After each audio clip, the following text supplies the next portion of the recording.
The debate में आपका स्वागत है। आज हम एक ऐसी खबर पर बात कर रहे हैं जो सच में किसी भी इंसान को अंदर तक हिला दे। नवी मुंबई में एक 30 साल की पढ़ी लिखी मां सुप्रिया मामूनकर पर अपनी ही 6 साल की बेटी मानसी की हत्या का आरोप है। और ये घटना हमें एक बहुत ही मुश्किल और ज़रूरी सवाल के सामने लाकर खड़ा करती है। क्या ये दिल दहला देने वाला अपराध एक मां की गंभीर मानसिक बीमारी का नतीजा था जिसे वक्त पर समझा नहीं गया, या फिर ये हमारे समाज में जो गहरी पैड़ बना चुकी है बेटे की चाह, उस जहरीली सोच का एक सीधा और भयानक परिणाम है? इस चर्चा में मेरा पक्ष ये रहेगा कि इस त्रासदी की जड़ में मुख्य रूप से मां की व्यक्तिगत और गंभीर मानसिक स्वास्थ्य की स्थिति है। सामाजिक कारक अपनी जगह हैं, लेकिन इस मामले की असल वजह को नजरअंदाज करना मेरे हिसाब से खतरनाक हो सकता है। और मैं ये तर्क रखूंगी कि इस घटना को सिर्फ एक व्यक्तिगत दिमागी संकट के तौर पर देखना समाज को उसकी जिम्मेदारी से बरी करने जैसा है। ये एक सामाजिक विफलता का एक क्रूर प्रतीक है, जहां एक मां को उसकी अपनी कोख से नफरत करने पर मजबूर कर दिया गया। देखिए, मेरा तो मानना है कि मानसी की मौत ये सिर्फ एक मां के हाथों हुई हत्या नहीं है, ये एक तरह से सामाजिक कत्ल है। जब सुप्रिया पुलिस के सामने टूटकर ये कहती है, मुझे बेटा चाहिए था, बेटी होने से मैं खुश नहीं थी, तो वो, आप समझिए, वो सिर्फ अपनी निजी भावना नहीं बता रही थी, बल्कि वो उस सोच की आवाज बन रही थी जो हमारे समाज के कई घरों में आज भी गूंजती है। स्रोत सामग्री साफ बताती है कि बेटा ही वारिस और बेटी तो पराया धन है। ये सिर्फ कहावतें नहीं हैं, ये एक कड़वी सच्चाइयां।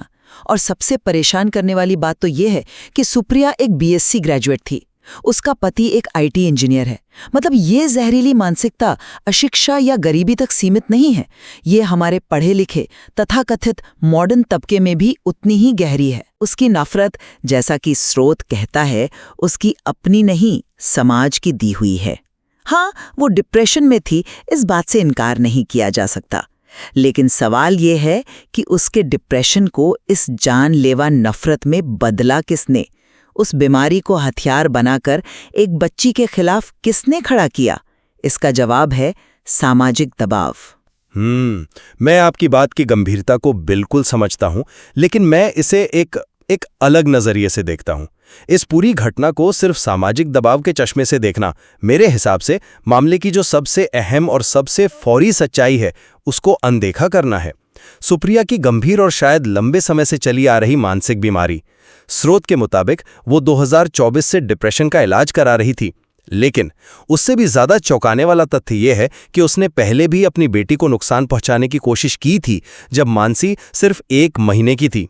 अब ये कोई सामान्य सामाजिक दबाव की प्रतिक्रिया नहीं है, ये एक गहरे मनोवैज्ञानिक संकट की तरफ इशारा करता है जो बेटी के जन्म के फौरन बाद ही शुरू हो गया था, जिसे हम क्या कहते हैं, पोस्टपार्टम डिप्रेशन, या शायद उससे भी गंभीर किसी स्थिति से जोड़कर देख सकते हैं। और फिर उसके बताए गए दूसरे कारण देखिए, उसे बेटी की बोली साफ न होने से और उसके हिंदी बोलने से भी दिक्कत थी। क्या ये सामाजिक दबाव के लक्षण हैं या एक ऐसे दिमाग के जिसका हकीकत से नाता टूट रहा था? ये बहुत ही व्यक्तिगत और तर्कहीन शिकायतें हैं जो एक गहरे मानसिक असंतुलन का संकेत देती हैं। लेकिन आप मानसिक बीमारी की बात कर रहे हैं, पर क्या कोई भी मानसिक बीमारी मतलब एक वैक्यूम में पैदा होती है, समाज से अलग? सुप्रिया का डिप्रेशन कहाँ से आया होगा? जब एक औरत माँ बनती है और उसे बेटी होती है तो हमारे समाज में उसे बधाई के साथ साथ अक्सर अफसोस भी जताया जाता है। जब परिवार वाले, रिश्तेदार, पड़ोसी बार बार पूछते हैं, अगला तो बेटा होगा ना, तो ये सिर्फ एक सवाल नहीं होता, ये उस औरत के आत्मसम्मान पर, उसकी पहचान पर लगातार किया जाने वाला हमला होता है। ये एक धीमे जहर की तरह है। उसकी बीमारी और समाज का दबाव अलग अलग नहीं है, वो एक दूसरे से पूरी तरह जुड़े हुए हैं। समाज ने पहले उसके मन ने बेटी को लेकर एक हीन भावना पैदा की और फिर उस घाव पर लगातार नमक छिड़कता रहा जब तक कि वो एक नासूर नहीं बन गया। मैं मानता हूं कि दोनों चीजें जुड़ी हो सकती हैं, लेकिन हमें ये तय करना होगा कि इसमें जो निर्णायक कारक था वो क्या था। देखिए, समाज में लाखों बल्कि करोड़ों महिलाएं इसी तरह के या इससे भी बदतर दबाव का सामना करती हैं। वो भी ये ताने सुनती हैं, भेदभाव सहती हैं, लेकिन वे अपनी संतानों की हत्या तो नहीं कर देती। सुप्रिया के मामले में जो चीज उसे दूसरों से अलग करती है वो है उसकी बीमारी की गंभीरता। एक महीने की बच्ची को मारने की कोशिश करना कोई सामाजिक दबाव नहीं है। ये एक रेड अलर्ट है जो बताता है कि मामला सिर्फ डिप्रेशन से कहीं ज्यादा गंभीर हो सकता है। हो सकता है हम यहाँ पोस्टपार्टम साइकोसिस जैसी स्थिति की बात कर रहे हों, जहां मां की सोचने समझने की शक्ति और वास्तविकता से पकड़ पूरी तरह खत्म हो जाती है। सामाजिक दबाव एक तनाव बढ़ाने वाला कारक हो सकता है, शायद एक ट्रिगर भी, पर असली वजह एक गंभीर मानसिक बीमारी थी जिसका सही तरीके से निदान और इलाज नहीं हो पाया।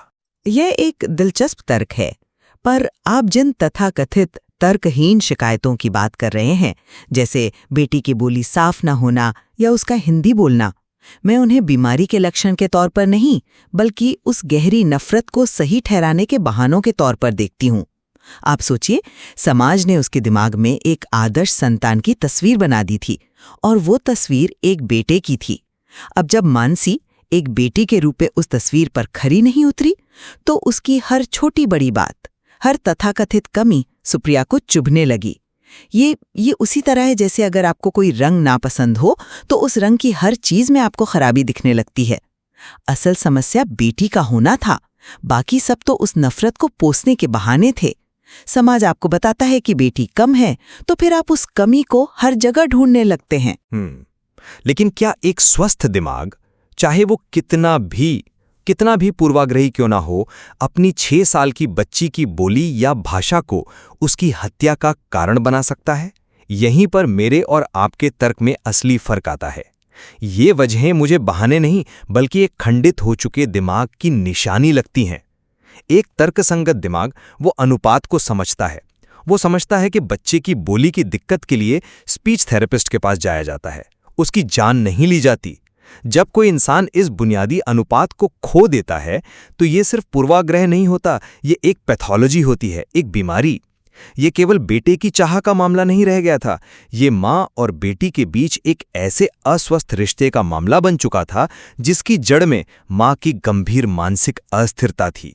ये तर्क नहीं, एक बीमारी के लक्षण थे जो चिल्ला चिल्ला कर मदद मांग रहे थे। अगर हम इसे सिर्फ एक व्यक्ति की बीमारी मान लें, तो हम उस बड़े सच से आंखें मूंद रहे हैं कि भारत में आज भी लिंग अनुपात कई राज्यों में खतरनाक स्तर पर है। आज भी टेक्नोलॉजी का इस्तेमाल करके गर्भ में बेटियों की हत्या कर दी जाती है। ये घटना उसी बड़ी और बीमार मानसिकता का एक भयानक प्रतीक है। इसे सिर्फ सुप्रिया की व्यक्तिगत मानसिक समस्या बताकर हम समाज को उसको उसकी जिम्मेदारी से आज़ाद कर रहे हैं। स्रोत सामग्री खुद कहती है, ये सिर्फ एक माँ की कहानी नहीं है, ये हमारे समाज की कहानी है। सुप्रिया इस सामाजिक बीमारी का एक लक्षण है, पूरी बीमारी नहीं। अगर डॉक्टर सिर्फ लक्षण का इलाज करता है और बीमारी की जड़ को नज़रअंदाज करता है, तो मरीज कभी ठीक नहीं होता और हमारा समाज वो बीमार है। मैं ये बिल्कुल नहीं कह रहा कि समाज में ये समस्याएं नहीं हैं, वो बहुत गंभीर और वास्तविक हैं, बिल्कुल हैं। लेकिन मैं इस बात पर जोर दे रहा हूं कि हर मामले की अपनी खासियत होती है। इस विशेष मामले में 1 साल से चल रहा डिप्रेशन का इलाज और नवजात शिशु को नुकसान पहुंचाने का पिछला प्रयास, ये ऐसे सबूत हैं जो सीधे तौर पर एक गंभीर व्यक्तिगत स्वास्थ्य संकट की तरफ इशारा करते हैं। ये लाल झंडे थे जिन्हें शायद परिवार ने या शायद डॉक्टरों ने भी नजरअंदाज कर दिया। अगर हम सिर्फ समाज को कोसते रहेंगे तो हम उन व्यक्तियों की पहचान करने और उनकी मदद करने में नाकाम हो जाएंगे जिन्हें तत्काल मनोवैज्ञानिक सहायता की जरूरत है। हर त्रासदी को एक सामाजिक मुद्दे का पोस्टर बना देने से हम उस व्यक्ति के दर्द और बीमारी को अनदेखा कर देते हैं जो उस त्रासदी के केंद्र में है। क्या हमें ये नहीं पूछना चाहिए कि उसके पति एक आईटी इंजीनियर ने उस पहली घटना के बाद क्या किया? क्या उसे सही मनोवैज्ञानिक मदद मिली? यहां सिर्फ समाज ही नहीं, उसका जो तत्काल सपोर्ट सिस्टम है वो भी फेल हुआ है। बिल्कुल, सपोर्ट सिस्टम फेल हुआ, मैं इससे पूरी तरह सहमत हूं। लेकिन वो सपोर्ट सिस्टम भी तो उसी समाज का हिस्सा है। क्यों एक पति अपनी पत्नी के डिप्रेशन को गंभीरता से नहीं लेता? क्योंकि हमारे यहाँ मानसिक स्वास्थ्य को एक कमजोरी माना जाता है, बीमारी नहीं। क्यों परिवार ये नहीं देख पाया कि उनकी बहू एक खतरनाक रास्ते पर है? क्योंकि शायद वो भी बेटी होने के दुख में कहीं ना कहीं शामिल थे। ये सब जुड़ा हुआ है। एक पढ़ी लिखी महिला का इस सोच का शिकार हो जाना, ये इस बात का सबूत है कि हमारी शिक्षा व्यवस्था हमें डिग्रियां तो दे रही है, लेकिन सदियों पुरानी कुरीतियों से लड़ने की समझ और हिम्मत नहीं दे पा रही है। यहाँ मैं आपकी बात में एक और पहलू जोड़ना चाहूंगा। हो सकता है उसकी शिक्षा ने उसके दबाव को और बढ़ा दिया हो। एक पढ़ी लिखी महिला से उम्मीद की जाती है कि वो समझदार होगी, लेकिन जब वो भी बेटे की चाह के सामाजिक दबाव का सामना करती है तो शायद वो और ज्यादा अकेला और असहाय महसूस करती है।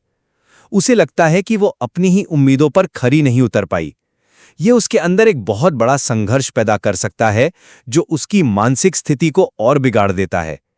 तो यहां मामला सिर्फ समाज बनाम व्यक्ति का नहीं है, बल्कि एक व्यक्ति के अंदर समाज द्वारा पैदा किए गए संघर्ष का भी है, जिसे उसकी मानसिक बीमारी ने एक विस्फोटक रूप दे दिया।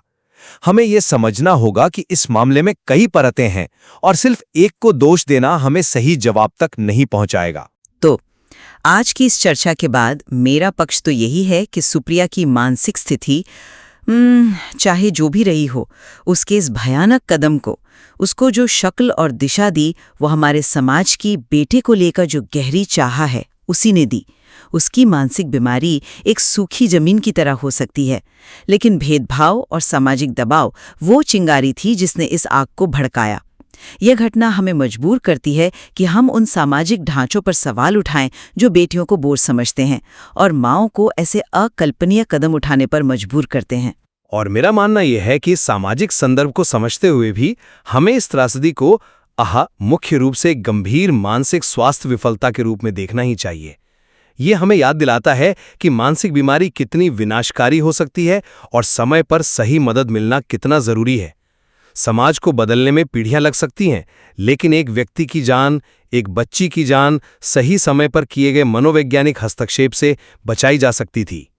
ये मामला व्यक्तिगत जिम्मेदारी और मानसिक स्वास्थ्य देखभाल की तत्काल आवश्यकता पर रोशनी डालता है। ये साफ है कि इस घटना के पीछे कोई एक सीधा साधा कारण नहीं है। ये एक व्यक्ति के मानसिक संकट और व्यापक सामाजिक दबावों का एक ऐसा दर्दनाक मेल है जहां ये तय करना मुश्किल है कि एक कहाँ खत्म होता है और दूसरा कहाँ से शुरू होता है। बिल्कुल, और ये मामला हमें सोचने पर मजबूर करता है कि बदलाव की जरूरत सिर्फ सामाजिक सोच में ही नहीं, बल्कि मानसिक स्वास्थ्य को लेकर हमारी समझ, हमारी संवेदनशीलता और हमारी स्वास्थ्य व्यवस्था में भी है। स्रोत सामग्री में सोचने और समझने के लिए अभी और भी बहुत कुछ है।